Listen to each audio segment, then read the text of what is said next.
works. Let's do it. Okay. This is, instead of the regular after the show, I'm going to have Dennis help me go through the touch data that I've generated instead of snaps this week. We'll snap back to snaps next week, but I thought it was important to look at touch and scoring. So I'm going to pull up the PowerPoint here. Here we go, Dennis, and take it through. And this is for our good friends, Greg Kellogg, the original OG Hall of Fame guy, and the TSA group that he mentors and shepherds along. So, Tip, JC, uh, Iggy, this is, and whoever else. I mean, I apologize if I missed you, but we love you guys and enjoyed my time last week. And Dennis is coming on your show pretty soon. But anyway, so folks, I want Greg and everybody, I wanted to just take you through some of my current metrics, and I was going to highlight my box and whisker statistical technique that I employ here, but elsewhere. And preseason, it's just something that I've used for Dennis's data. It's a way to visually see things, and I like visuals. Okay, so I use colors. I'm a data artist. Okay, you didn't know that. You know a data art. I like the colors, and so when I present this kind of data, this is not the end. This is to inspire you to ask, well, why is that? That team's interested. This player, okay. There's no is Dennis and I would love the one metric, right? In horse racing, they have the Beyer figure, and supposedly it's everything, but it still doesn't tell you pace and trainers and John. There's a lot of other data too, but Andy Beyer tried to make horse racing the one figure that rules them all. And we haven't found that figure yet, regardless of, people, all the experts on whatever they're hawking, air yards or whatever the figure is. I don't know. I haven't found it. Anyway, touch is a way for us to look at, what's been going on and it to inspire you. Second thing that I want to tell you is I do top down landscape view. I go top down. So my data usually starts out at the team levels, and I want to highlight teams and their behaviors with the metric or metrics I'm looking at. And so I think that's a great method as well. And then I employ the box and whisker to really focus on the highs and lows. And it's not just a guess. See, I don't like well, that looks low. Yeah, I like some stats behind that looks low. Is it really low or not? How do you know that? Box and whisker allows you to at least have a foundation to say, based on this way, this graphing, this stat distribution of a population, this is the upper whisker or the lower whisker, and it's not in the box. And we'll take you through that. So anyway, Dennis, I looked at 4 teams here, the position, the average touches of the position, and the average points per touch. And right away, you'll see the tendency. Don't worry about this, but running backs by touches, because they get passing and rushing, get more touches. Okay. They're going to be 3, 4, at least double, if not more, the touches of the tight ends and wide receivers. I mean, San Francisco, Debo does do some running, some other teams do some running, but for the most part, it's running backs get both hands out. And so they're going to be touches. So you've got to realize right away, you can't compare, the touches between positions. You have to walk in knowing that. Okay. And so I do have these figures.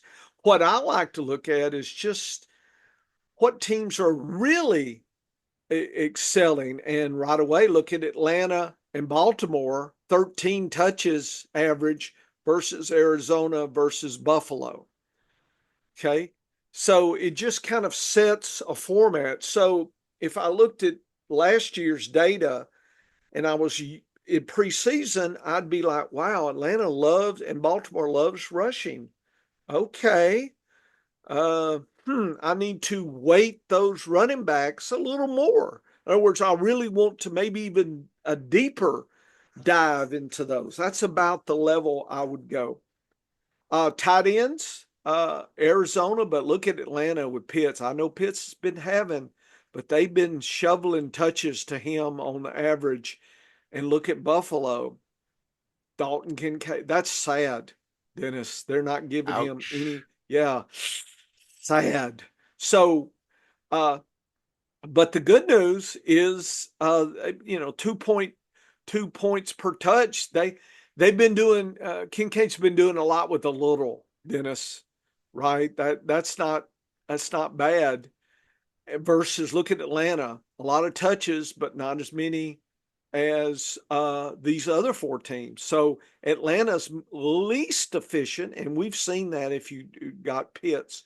So, folks, right away at this level, you can already start teasing out some of this and saying, okay, that's revealing kind of what I've noticed, but this shows you the metrics. It is what it is.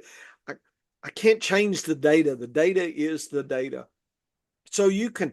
So I suggest you go look at Carolina. Look at Cincinnati, man, Gasecki, and look at 1.5. And I just showed you above two. Look at Carolina, 1.4. That may be one of the lowest in the whole league. That is so sad. Okay, so, and I do look at positions as well, so we can circle back to that. So anyway, I urge you to look at things that are jumping out. Look at Denver's tight ends, extra sad. So look through this, see what you think, look at the comparisons. If you're looking for some depth and waiver wires, let's look at Cleveland. We talked a lot about. So Cleveland, a 3, a 2. That's the only thing. I mean, I know, you know, Tillman's 1, but the whole group up to this point hasn't been strong, Dennis. Okay, Carolina has not been strong with the wide receivers as well.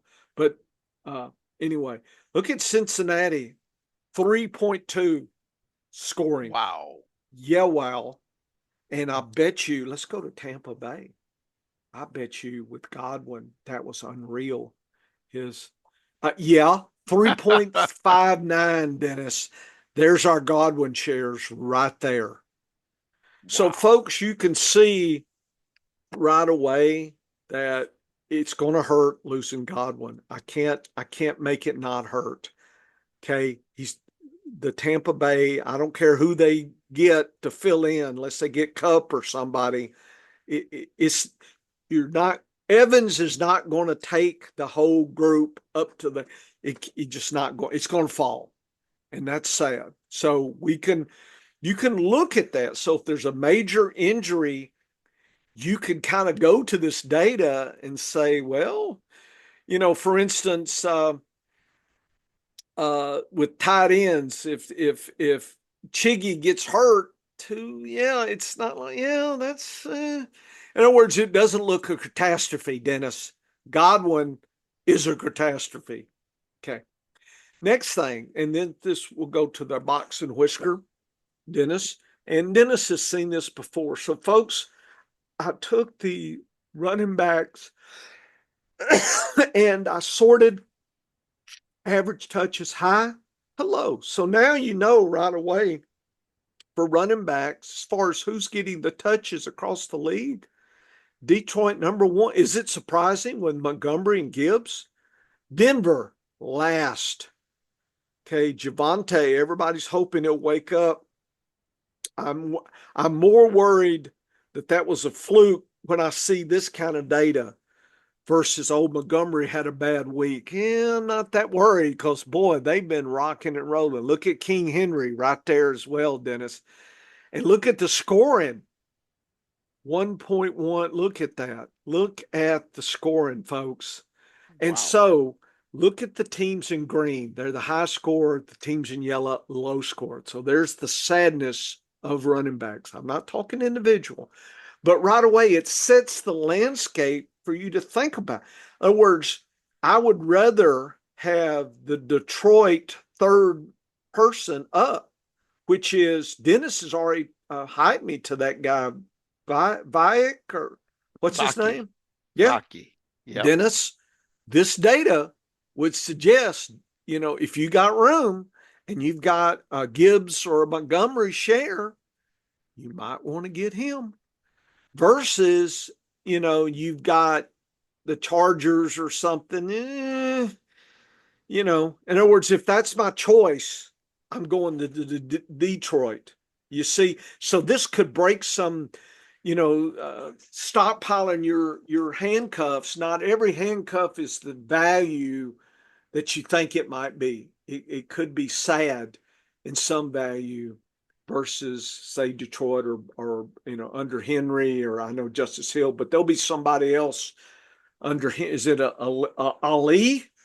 Is that who they would step in? Anyway, Dennis will know that. But folks, now's the time. I'm presenting the data. This is how you can use that data. Start looking at these teams that are in green. Look at Goodson at Indiana, Dennis. Is it any wonder that he's been doing? I know Sermon, but when you have two, I got more Goodson than Sermon, and I'm glad, but Taylor's coming back, so that's sad. But anyway, Washington, Buffalo, Seattle, those are teams to start thinking about the handcuffs and the handcuff to the handcuffs. Okay, if you got room, and if dynasty on taxi squads, that kind of thing. So, how did I determine the teams here to highlight in average touches and the sort? How far down is it significant? The box and whisker concept shows me where the cutoff is. Cutoff's 12. How do I know? Because that is the top of the box. Okay. Can't believe my internet connection's stable. Can you hear me, Dennis? Okay. I I just got can't. you. Yeah. So what this is you have a giant pie, which is the league, running backs. You cut it into fourths. The top fourth is the top whisker. The next 50% is the box, and the bottom, the piece that tastes the worst of the pie. That's what you feed your in-laws at Thanksgiving. It's been out there festering with flies. You serve them the bottom whisker piece, and that's the sadness. So it's the great, the sad, and the kind of eh. Notice the definition, 11.9, so it's 12. So I went 12 up, 9.8 down. That's the sad. So box and whisker defines those levels. So now there's something to that definition. It's not a guess. You're not wondering. Here it is. So my dog is even, hey, quit barking at that toy.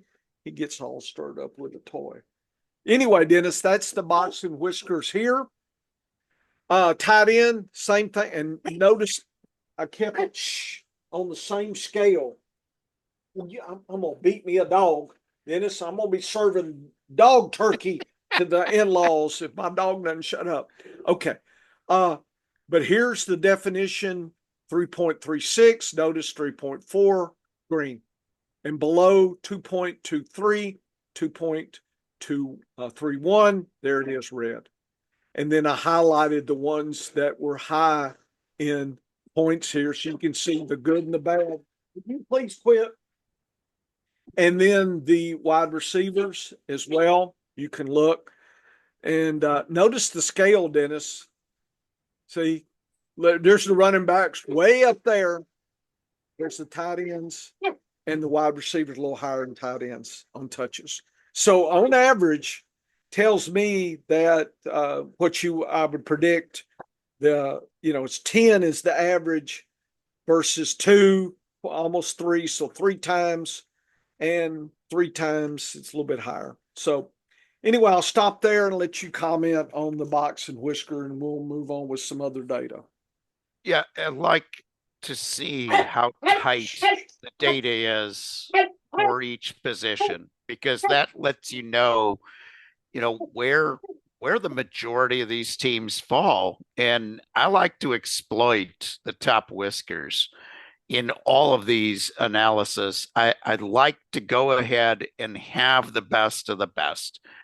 It in it you just if you do that consistently enough in fantasy football, if you just surround yourself with the best players at each level of the draft, you're in a lot better shape. And a lot of this doesn't surprise anybody when you see the touches, because the teams that are at the top are the teams that have been feasting in the passing game. But the one that really surprises me in a way is San Francisco. They pass a lower percentage of the time, but they're very efficient at what they do. It's just kind of interesting to see how they stack up when you break the data down like this, and they're just very efficient at what they do on offense, and it shows.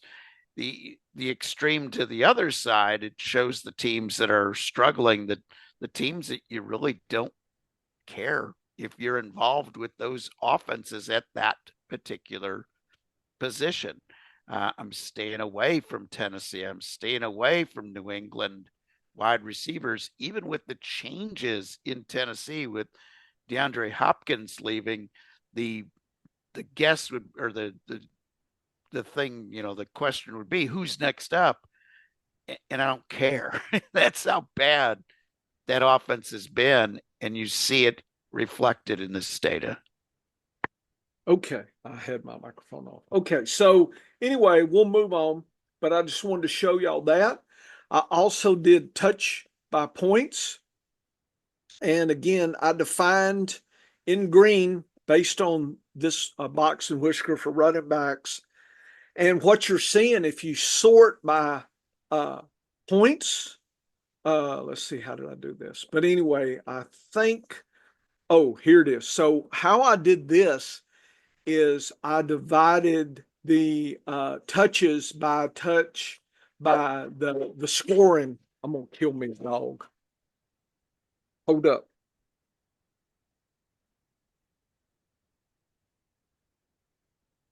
Okay, so I divided that.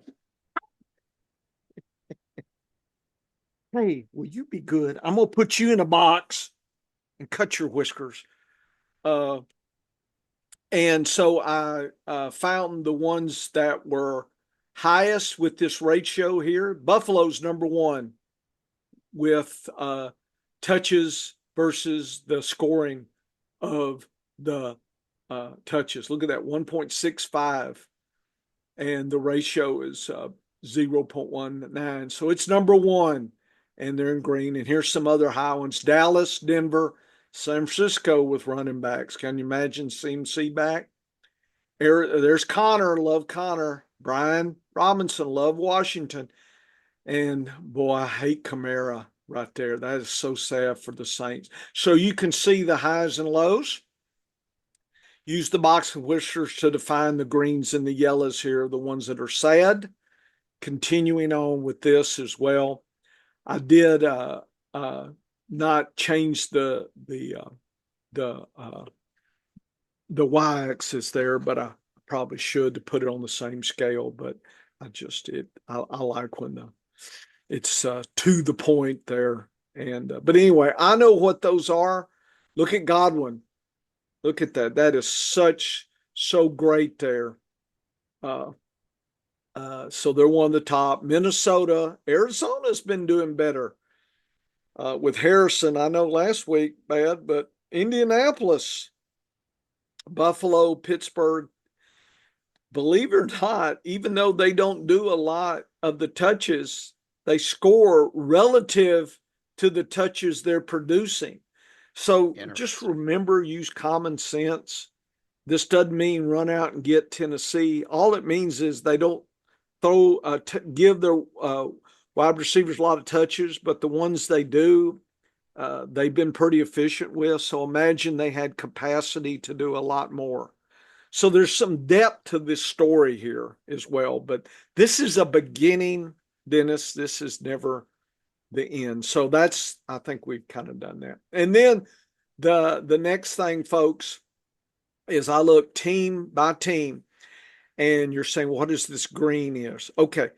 What I did, and you didn't, did I show this data at the end? Sometimes I forget what I did. Yeah. So what I did was I went and stacked up all the running backs and stained the touch number in the top 25 percentile in green. So now this is that consistency concept. Kamara, for instance, would be rated a 6, right, out of 7. Okay. Henry is a 6 out of 7. Najee Harris, Dennis, as far as just touches, 100%, 7 out of 7. How about that? Brian Robinson, okay, not so good. Kerwin Williams, 6 out of 6.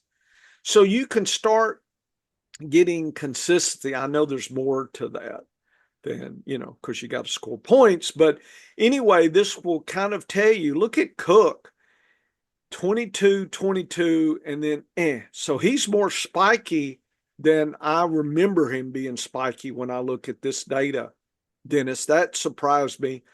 Glad to see A-Chain coming back. A-Chain. And anyway, so you can look at Mixon. He was first week. Look, he came back for us. That was great. And anyway, so I divided that. You can look at every running back that's had a touch, and you can see that I stained in the top 25%. So it gets sad at that point. And here's something. I looked at weekly distribution of touches, Dennis. So I looked and wanted to ask the question, has the touches been different? And notice week 4, goodness, there was a lot of variation. And notice some of the other weeks were very different. And look at last week, very sad. Is that some of the injuries we're catching with this metric right here? Look at the box and look at the bottom box. It's very sad. So that is interesting. And look at tight ends. First 3 weeks, Dennis, look at the last 4. Something, and I don't know what. So people formed an opinion about tight ends. First 3 weeks, yeah. But folks, it's been getting better. I know you don't hear a lot of that. The data tells you it's getting better as far as touch opportunities. Okay, I was surprised by this, Dennis, to see that much. And then here's running backs, not a lot of variation, a little bit, but wide receivers a lot more variable than I thought. Tight ends very stable the last 4 weeks. Running backs very stable. So just as you go in to think about these waivers and the positions, and I think it's better now for tight ends than it has been as far as some you may pick off the waiver wire. But anyway, getting back to the team level, I actually went through and highlighted the top 25% in by position. So this is across the league. It's not across the team. Okay, so you could get a little tricked by that. So Goddard's had 2 good weeks. That's it. Okay, Devonta Smith's had 3, week 1, 2, 3. He's been extra sad the last 2. Look at AJ Brown, had 3 weeks. He's 3 of 3. And then there's some other ones. So you might be able to go through here and find that. Look at Lockett. Lockett is all good. If Metcalf stays hurt, love Lockett. And he's been more consistent than JSN, Dennis. So you can tell some of the stories here. Look at Ayuk was only 3 of 4. you know, like we said, spiky. And you can see that. Jawan Jennings, I'm warning you now, folks, look at that. He's been spiky. And we don't know enough on these other guys yet. So there's a lot in play here. And you could look at the depth here. Look at Tyrone Tracy when Singletary was gone. And boy, they're both back and and they cut each other's throat last week. So there's some stories that I think tells you, and here's Kendra Miller. I'm a Saints guy. So I'm trying to quietly pick him up. Maybe too late, but I'm trying to pick him up. So anyway, Greg and guys, I think that's a overview of the things that I can pull out of the data. If you're not seeing some of this or never, it's okay. I've been doing this all my life, basically, as a biology major in 1977. Okay.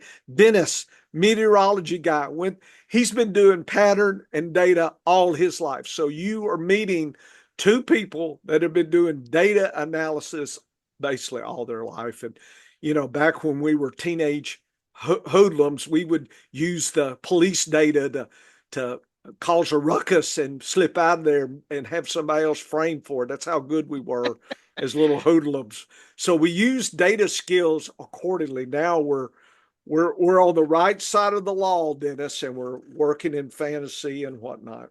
I'll let you And, and, have the last words. I'm yeah, done.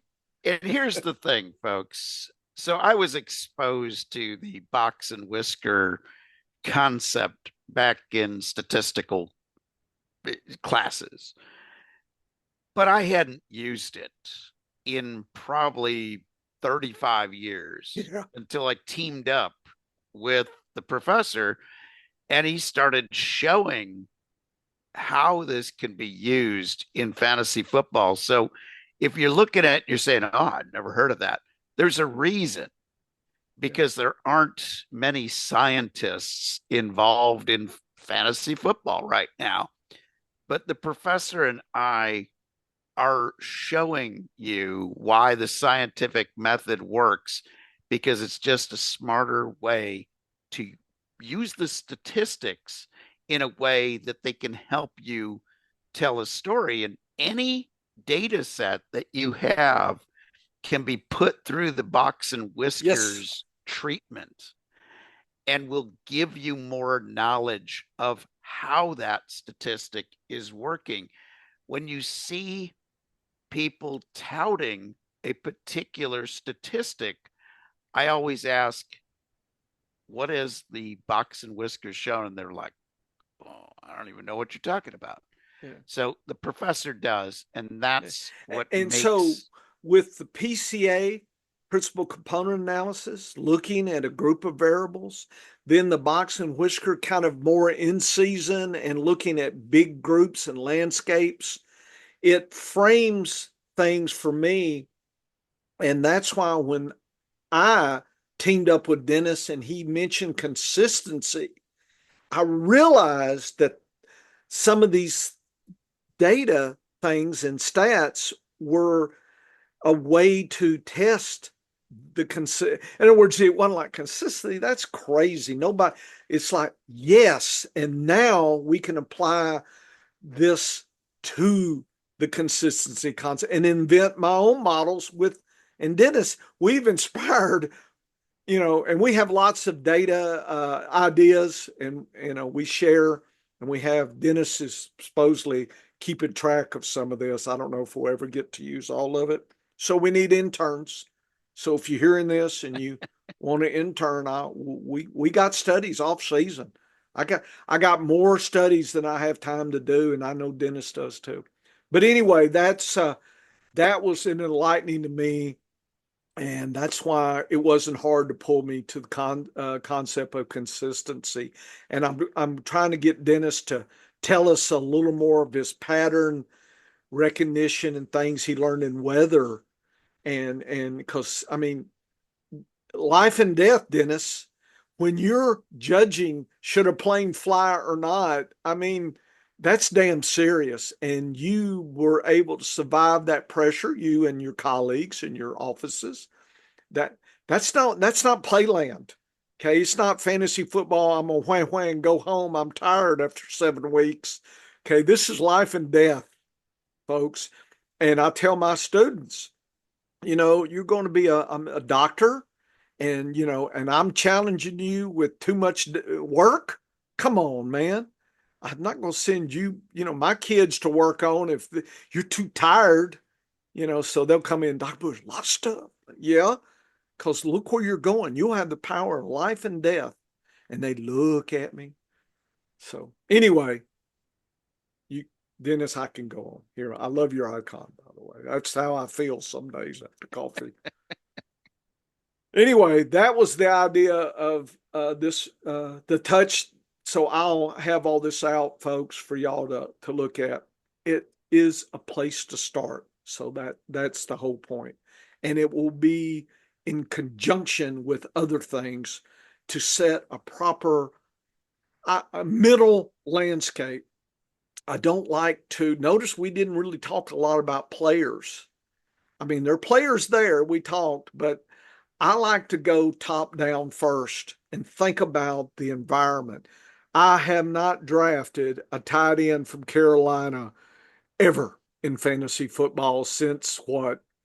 Uh, who was the great tight end they used to have there?